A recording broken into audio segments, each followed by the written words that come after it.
Hi friends, ಎಲ್ಲರೂ ಹೇಗಿದ್ದೀರಾ? ಎಲ್ಲರೂ ಚೆನ್ನಾಗಿದ್ದೀರಾ ಅಂತ ಭಾವಿಸ್ತೀನಿ. ಇವತ್ತು ನಾನು ಒಂದು ರೆಸಿಪಿಯನ್ನು ನಿಮ್ಮ ಜೊತೆ ಶೇರ್ ಮಾಡ್ಕೊಳ್ಳೋಣ ಅಂತ ಬಂದಿದ್ದೀನಿ. ಅದೇನೆಂದರೆ ಪನ್ನೀರ್ ಮಸಾಲ. ಬನ್ನಿ ಫ್ರೆಂಡ್ಸ್, ಹೇಗೆ ಮಾಡೋದು ಅಂತ ನೋಡೋಣ. ಇವಾಗ ನೋಡಿ ಫ್ರೆಂಡ್ಸ್, ನಾನು ಒಲೆ ಮೇಲೆ ಒಂದು ಪಾತ್ರೆ ಇಟ್ಟಿದ್ದೀನಿ.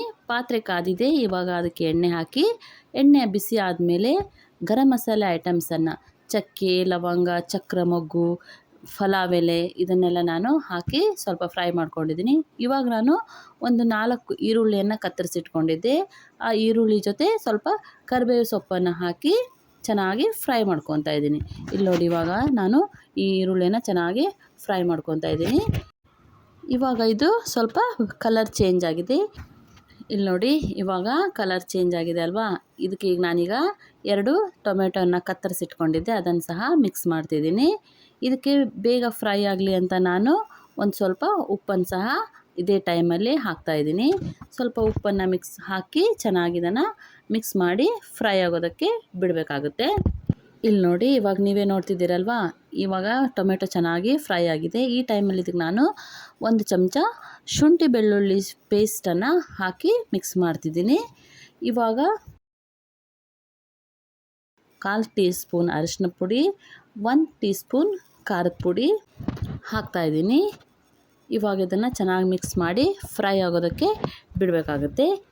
ಇಲ್ಲಿ ನೋಡಿ, ಚೆನ್ನಾಗಿ ಫ್ರೈ ಆಗ್ತಿದೆ. ಈಗ ನಾನು ಸ್ವಲ್ಪ ಗೋಡಂಬಿ, ಸ್ವಲ್ಪ ಕಾಯಿ, ಒಂದು ಸ್ವಲ್ಪ ಗಸಗಸೆ, ಇದು 3 ಸ್ವಲ್ಪ ನೀರು ಹಾಕಿ ಪೇಸ್ಟ್ ರೆಡಿ ಮಾಡಿಟ್ಕೊಂಡಿದ್ದೆ, ಅದನ್ನು ಸಹ ಇವಾಗ ಇದಕ್ಕೆ ಸೇರಿಸ್ತಿದ್ದೀನಿ. ಇವಾಗ ಇದನ್ನು ನಾನು ಚೆನ್ನಾಗಿ ಮಿಕ್ಸ್ ಮಾಡಿ ಸಣ್ಣ ಉರಿಯಲ್ಲಿ ಇದನ್ನು ಮುಚ್ಚಿ ಹಾಗೆ ಒಲೆ ಮೇಲೆ ಇಟ್ಟಿದ್ದೀನಿ.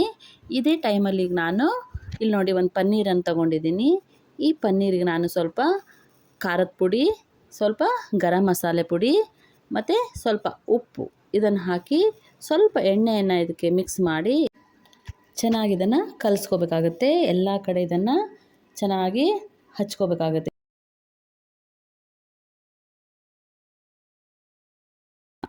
ಸೊ ಇವಾಗ ಇದನ್ನು ಒಂದು 15 ನಿಮಿಷನಾದರೂ ನೀವು ಅದನ್ನು ಹಾಗೆ ಇಡಬೇಕಾಗುತ್ತೆ.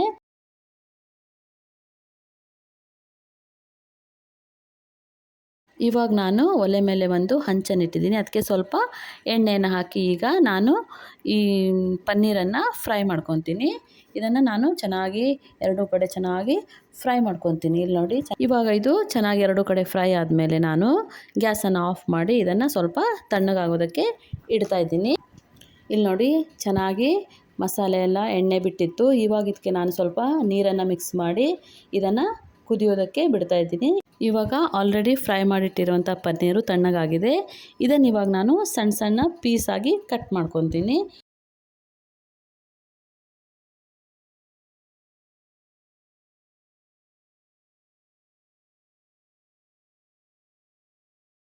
ಫಸ್ಟೇ ಕಟ್ ಮಾಡಿಕೊಂಡು ಸಹ ಫ್ರೈ ಮಾಡ್ಬೋದು. ಕೆಲವೊಬ್ರು ಹಾಗೆ ಮಾಡ್ತಾರೆ.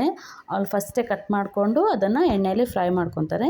ನಾನು ಅದು ಫಸ್ಟಿಗೆ ಕಟ್ ಮಾಡ್ಕೊಳ್ಳಲ್ಲ. ಈ ಥರ ಇಡೀ ಪನ್ನೀರನ್ನೇ ಹಾಕಿಬಿಟ್ಟು ಫ್ರೈ ಮಾಡಿಕೊಂಡು ಆಮೇಲೆ ಚಿಕ್ಕ ಚಿಕ್ಕ ಪೀಸಾಗಿ ಕಟ್ ಮಾಡ್ತೀನಿ. ಅದು ಚೆನ್ನಾಗಿರುತ್ತೆ ಕಟ್ ಮಾಡೋದಕ್ಕೆ. ಸೊ ಈಗ ಮಸಾಲೆ ಚೆನ್ನಾಗಿ ಕುದ್ದಿತ್ತು. ಇದಕ್ಕೆ ಸ್ವಲ್ಪ ನಾನು ಬೆಣ್ಣೆಯನ್ನು ಮಿಕ್ಸ್ ಮಾಡ್ತಾಯಿದ್ದೀನಿ. ಸ್ವಲ್ಪ ಬೆಣ್ಣೆಯನ್ನು ಮಿಕ್ಸ್ ಮಾಡೋದ್ರಿಂದ ಟೇಸ್ಟ್ ತುಂಬ ಚೆನ್ನಾಗಿರುತ್ತೆ. ಇವಾಗ ನಾನು ಕಟ್ ಮಾಡ್ಕೊಂಡಿರುವಂಥ ಪನ್ನೀರನ್ನು ಇದಕ್ಕೆ ಆ್ಯಡ್ ಮಾಡ್ತಾಯಿದ್ದೀನಿ. ಇದನ್ನು ಹಾಕಿ 1-2 ನಿಮಿಷ ನೀವು ಇದನ್ನು ಕುದಿಸಿದ್ರೆ ಸಾಕು, ರೆಡಿಯಾಗುತ್ತೆ ಪನ್ನೀರ್ ಮಸಾಲ. ಟೇಸ್ಟ್ ಮಾತ್ರ ತುಂಬ ಚೆನ್ನಾಗಿದೆ ಫ್ರೆಂಡ್ಸ್. ನೀವು ಒಂದ್ಸಲ ಮನೆಯಲ್ಲಿ ಟ್ರೈ ಮಾಡಿ ಹೇಗೆ ಬಂದಿದೆ ಅಂತ ಕಮೆಂಟ್ ಮಾಡಿ ತಿಳಿಸಿ. Bye friends, thank you.